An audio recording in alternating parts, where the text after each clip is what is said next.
Hello, America and the world. Welcome to another Life After Lockup program. This program is designed to show the public another side of the criminal justice system, a side that is rarely shown to the public, a side that shows that there are a lot of injustices sometimes in the criminal justice system, and also to show in the stories of the one-third. The one-third are the people that get out of prison that nobody ever hears about, that are actually living good lives. As we know, our record indicates that over 2/3 of the people that get out of prison end up going back. And these are the stories that normally are shown and advertised on television. So my program is to show the stories of the one-third, the ones that get out, that live good lives, that have turned their lives around. And every now and then we have a show like we have today. But before we get into the show, I always want to remind you of what Life Community is doing in the city of Paducah, Kentucky. Every first Monday, we have what we call Life. What we have is a ex-offender support group. I'm excited today, so I guess you can tell. It's an ex-offender support group every first Monday of the month at 5:30 at the W.C. Young Community Center. Every second and fourth Monday, we have what we call Teen Ease. It's for teenagers 13 to 19 to come and have food, fun, and fellowship, and we always have somebody there to give them some helpful information about navigating their lives. Every Tuesday, that's every Tuesday morning at 11:30 to 12:30, we have what we call the Lifesaver class. If you have any life-controlling issues, there's an 8-week course. Come out, get you some help with any life-controlling issues. It don't have to be drugs or alcohol. It could be unforgiveness, hatred, anger, bitterness, whatever it is that's holding you back from completing your future. This Lifesaver class can really help you. So these are the things that we are doing here in the community, and also this program, Life After Lockup. Today, I'm very, very excited. I have with me a guest that he's going to tell his story, and you're going to be amazed as I am amazed. I want us to welcome Brother Edwin Chandler.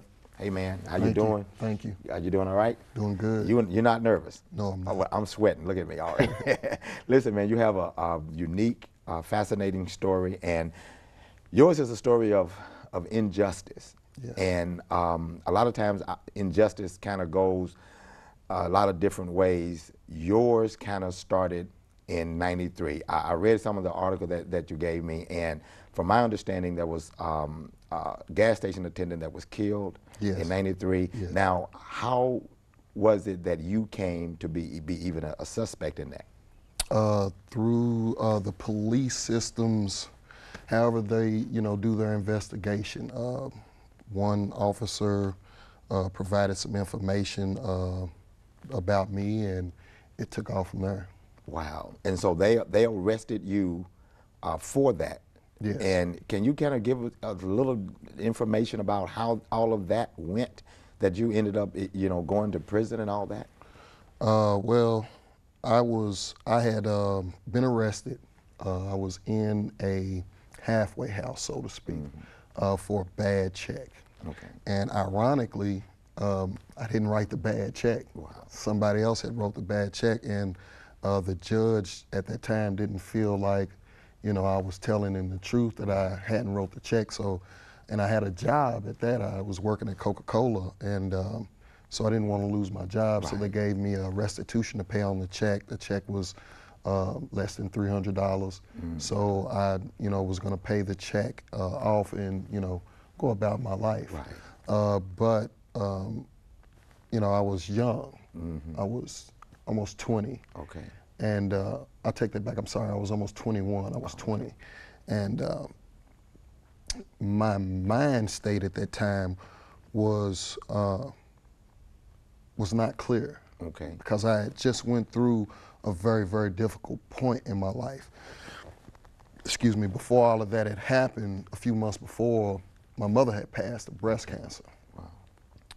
And it was difficult to make a transition into my life. Right. That she wasn't a part of. Right. Right. I didn't have my support system, my backbone, right. My guidance. I didn't have any of that. So my decisions, I guess, were sporadic Right, for a understand. 20-year-old Right. young man, you know. I was turning 21 and I had just lost my mother, and Right. in my mind I was just like, you know what, I didn't even write this check. There's really no reason for me to be locked up when I'm turning 21. So Right. I decided to go to work and just leave, and I decided to pay the check off, and you know, hopefully things would smooth Right. out and I could go on about my way, because I knew that this wasn't a major bump in my Right. life, you know. Right. Right. I had plans to go to U of L, very gifted athlete, you know, in different sports, Okay. like a lot of sports. So that was really where my mindset was trying to get into school and preparing for, you know, sports and Right. things of that nature. So I wound up leaving, and when I guess a week or so after I left, maybe, this crime happened, and I lived in the general vicinity, Okay. a few miles away from the store where this happened. Okay. Now, is all this in Louisville? Yes, it's in Louisville. And I guess a few weeks after that, you know, I seen a TV program that they had in Louisville called Louisville's Most Wanted. And I seen myself, you know, I seen my own picture on there. Wow. And they wanted me for questioning in this murder. So I knew I hadn't done anything, you know, and I was just puzzled why they was asking about me, you know, why is this, you know, targeted towards me? So I called my father, and he told me, you know, just go down, see what they want, you know, we'll take care of this, you know, you've left from River City, you need to get that check paid off so you can move along, you know. Right. Right. So that's what I decided to do. He picked me up the next morning and took me down to the police headquarters. And that's where I stayed, you know, until 2002. I don't mean directly at the police headquarters, but you know, I was locked up. Locked up from Right. then. So, did you go to trial or anything like that? Yes, I or- did. Yes, I did. I was arrested for murder 1 and robbery 1, which is a capital offense. So I was facing the death penalty. Wow. Wow. I was arrested in '93 until my trial was in '95. Before my trial, you stayed in 2 years before you actually went to it trial. was a little bit, yeah, right at 2 years. The first, I guess, the first 6 months, I had an attorney working for me, and the first 6 months that I was locked up, it was strange and odd that my attorney kept coming to me with a plea bargain. You know, he kept wanting me to plea bargain for 25 to life. And I was upset, you know, and I kept telling him, you know, I don't feel like you've really looked at any of the things that I've asked you to look at, you know, as far as the witnesses and, you know, certain people that I was with that night. I don't feel like you've done any of this. You just want me to take this plea bargain to give away so much of my life that I'm not even 25 yet. Right. So how could I give away 25 that I haven't even lived? Right. You know, so I kind of like fired him right then, you know, and I guess for a few months, you know, he didn't show up, and he sent his associate down, and he had told me that they had made some progress and wanted me to just take a look and see what they had. And I did, and they wound up finding that the fingerprints, they found the fingerprints on the bottle that the guy had left in the store. He left a beer bottle in the store. And, you know, and I told him, you know, I know that my prints are not on the bottle because I wasn't there. You know, it's all you have to do is match it up and, you know, get me out of here. Right. I thought it was just that easy. That's simple. But it wasn't. So they went through the testing, and they found, they had found the guy's hat. I think the guy threw his hat and glasses away as he was running away from the store. And they found the hat, and they found hair samples in the hat. So they, back then, they didn't have the technology like they do now, you know. So the DNA was like very, very early stages back then.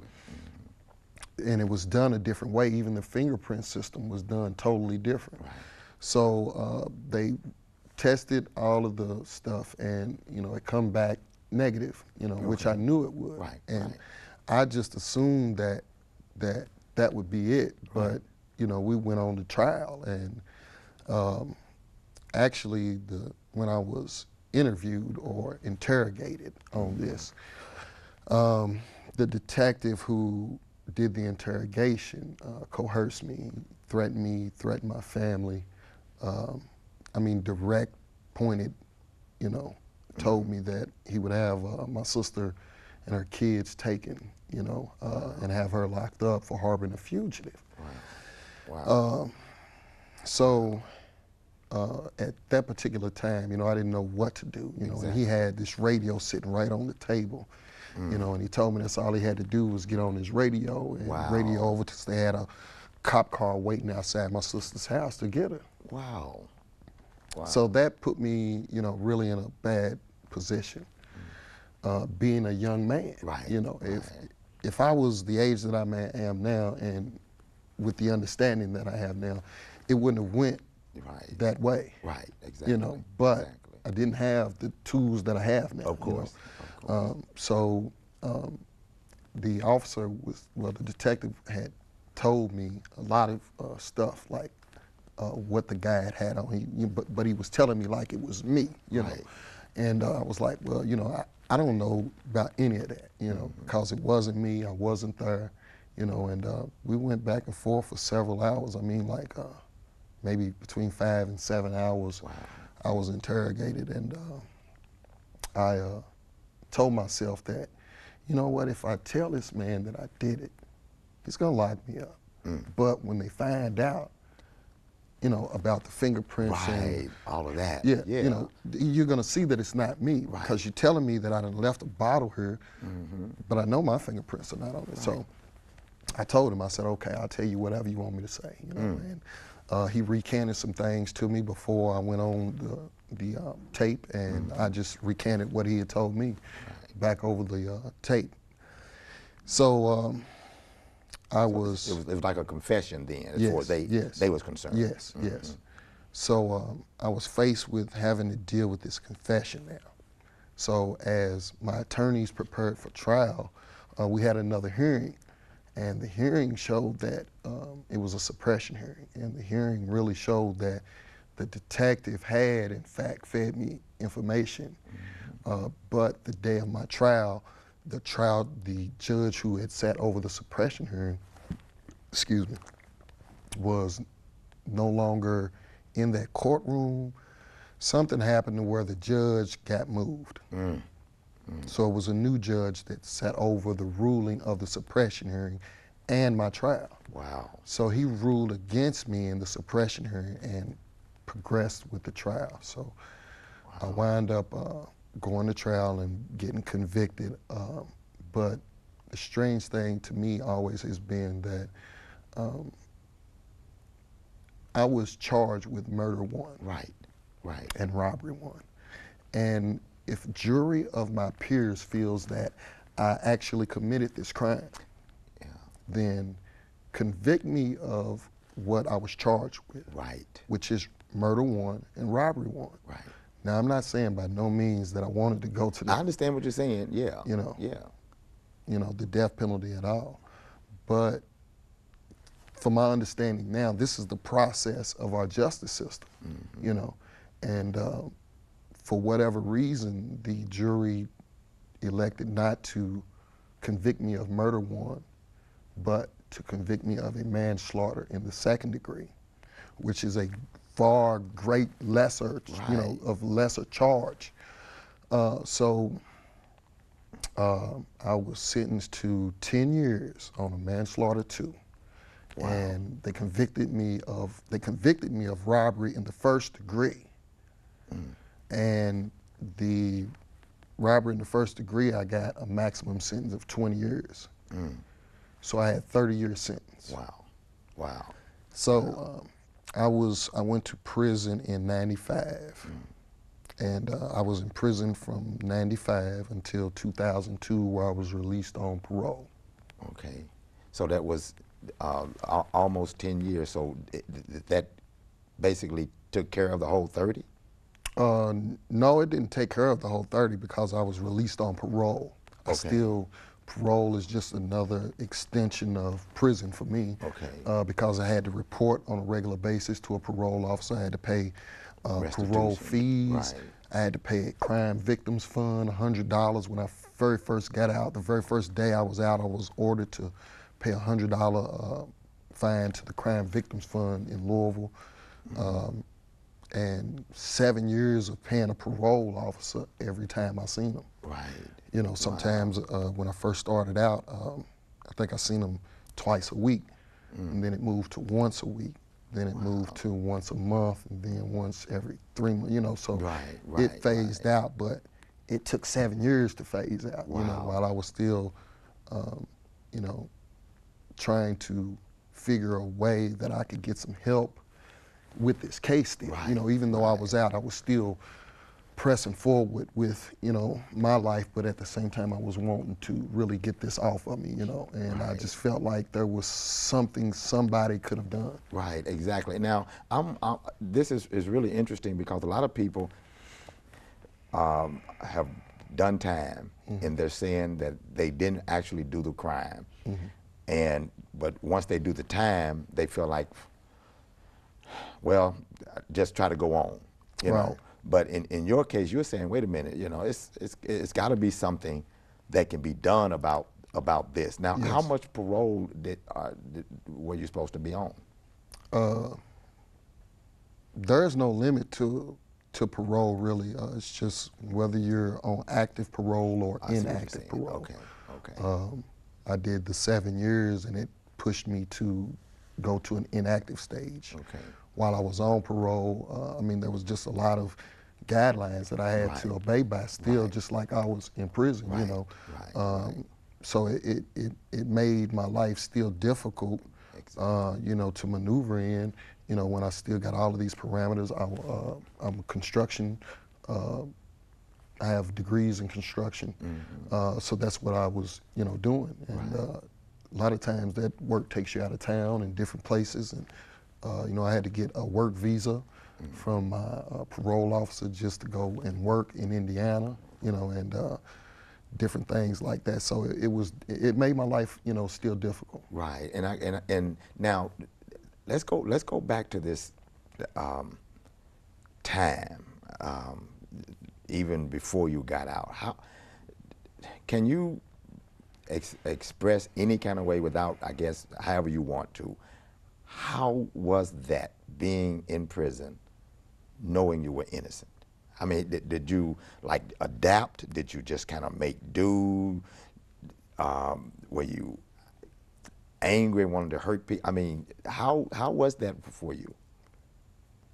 I think it was everything you just described. You know, all in one. You know, just disbelief and uncertainty, you know, about life now because, you know, I mean, how could you have a clear vision of what your future is going to be when, you know, you're stuck right now? You know? So there was a point in time in the beginning of this, you know, very early when I was in prison, that I just told myself, you know what, you're not dead. And it's really either sink or swim now. You know, it's about survival for you, for me, you know, for my future. It's about, you know, making sure that I can better myself in this situation. Clinged hold to God, really, really strong, you know, and just started believing and having faith in God that, you know, one day this will be over, you know.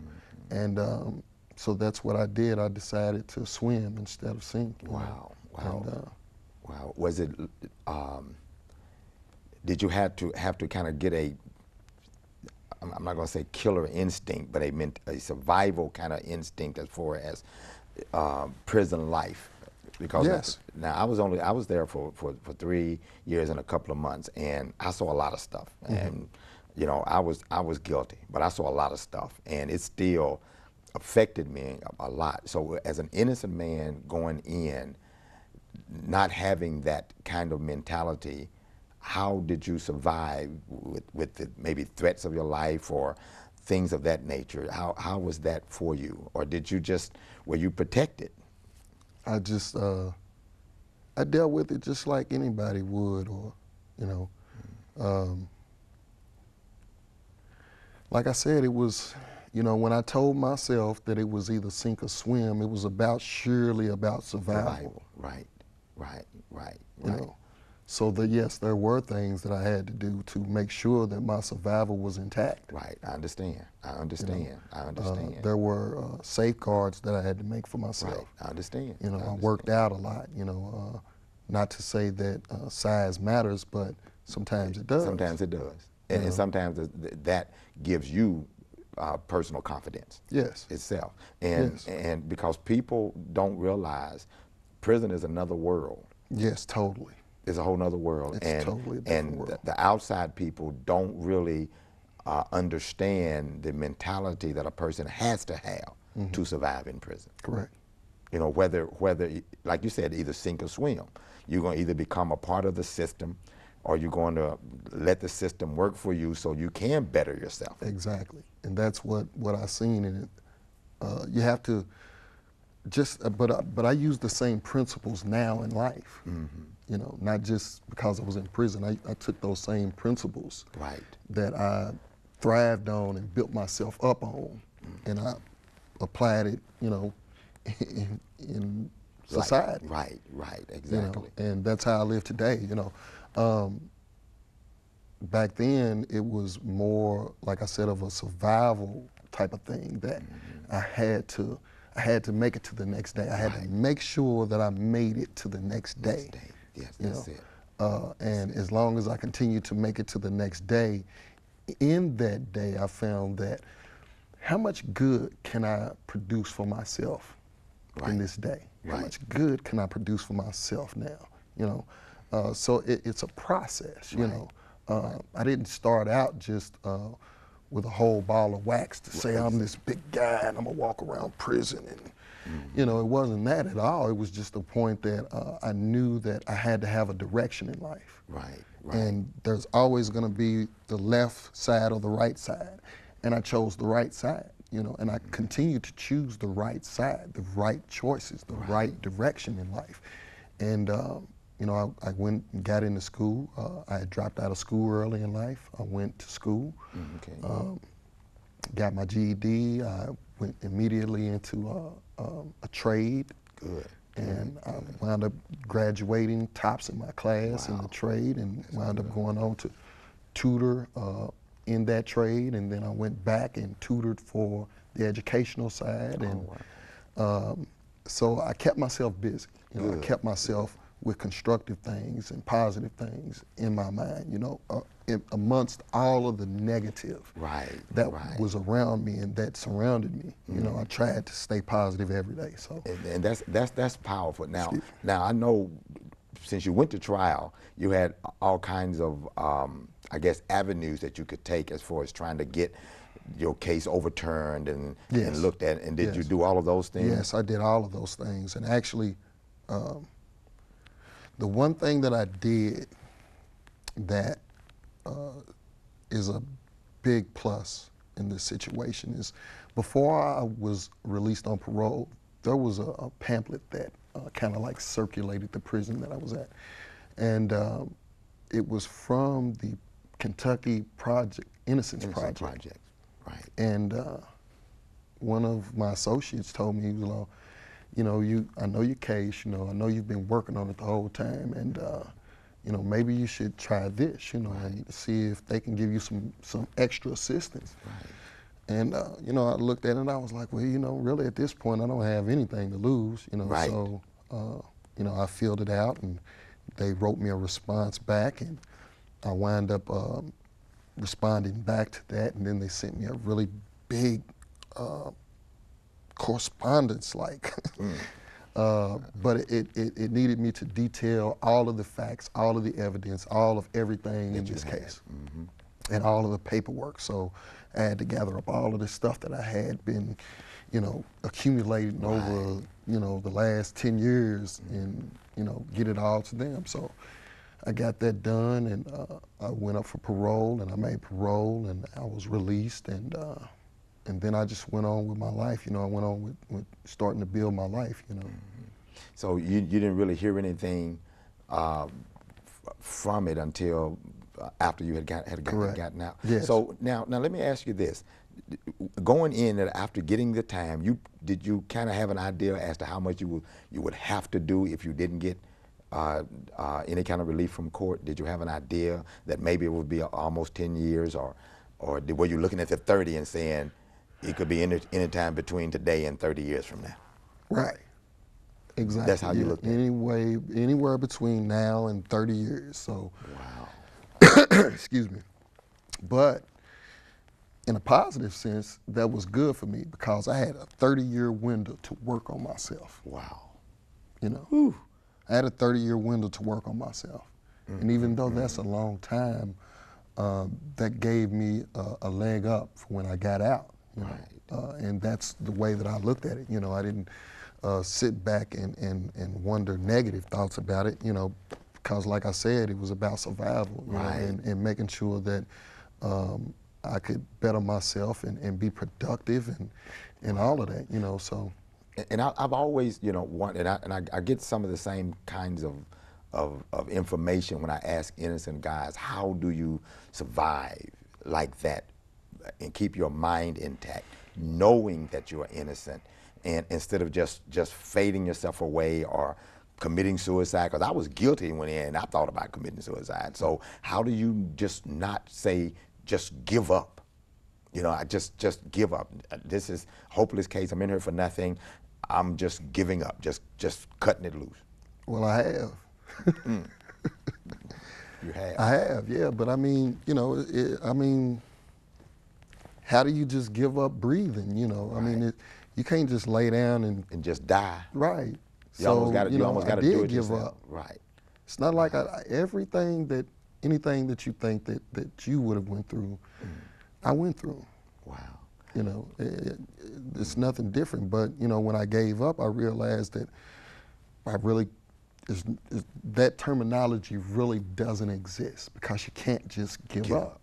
We're gonna stop it right there because this is the first part of this first show, and we're gonna pick it up from there on the second show. So I really kind of want to really find out, you know, what happened from that point. Okay. And so we'll come back for the second show. I want to thank you for watching Life After Lockup, the first half of this Edwin Chandler story, and we will get back with you on the next half of the story. God bless you, and you have a marvelous day.